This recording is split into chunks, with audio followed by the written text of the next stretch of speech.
सभी भाई बहनों, दोस्तों और बच्चों को प्यार भरा नमस्कार। इस शॉर्ट्स में हम पढ़ने वाले हैं भारत शासन अधिनियम 1858 की मुख्य विशेषताएं।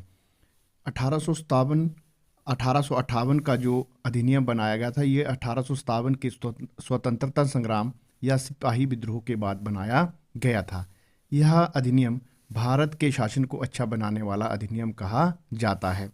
भारत का शासन कंपनी से लेकर ब्रिटिश क्राउन के हाथों में सौंपा गया और सारी शक्तियां क्राउन के हाथों में चली गई। मुगल सम्राट का पद समाप्त कर दिया गया और गवर्नर जनरल के पद का नाम बदलकर वायसराय कर दिया।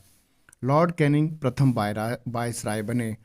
भारत में मंत्री पद की व्यवस्था की गई। 15 सदस्यों की भारत परिषद सलाहकार समिति का सृजन किया गया और इस परिषद के अध्यक्ष को भारत सचिव बनाया गया। भारत सचिव को इसका अध्यक्ष बनाया गया। भारत सचिव ब्रिटिश कैबिनेट का सदस्य होता था और ब्रिटिश संसद के प्रति उत्तरदायी रहता था। बोर्ड ऑफ डायरेक्टर्स और बोर्ड ऑफ कंट्रोल को समाप्त कर दिया गया। एक क्विक रिकैप ले लेते हैं। भारत शासन अधिनियम 1857 के स्वतंत्रता संग्राम या विद्रोह के बाद बनाया गया। यह भारत को अच्छा बनाने वाला अधिनियम कहा जाता है। भारत का शासन कंपनी के हाथों से लेकर ब्रिटिश हाथों में सौंपा गया। सारी शक्तियां क्राउन के हाथों में चली गई। मुगल सम्राट का पद समाप्त कर दिया गया। गवर्नर जनरल पद का नाम बदलकर वायसराय कर दिया और लॉर्ड कैनिंग प्रथम वायसराय बने।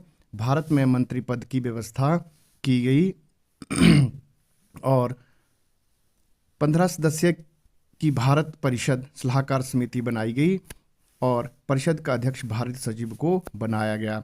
भारत सचिव ब्रिटिश कैबिनेट का सदस्य होता था और ब्रिटिश संसद के प्रति उत्तरदायी होता था और बोर्ड ऑफ डायरेक्टर्स और बोर्ड ऑफ कंट्रोलर को समाप्त कर दिया गया।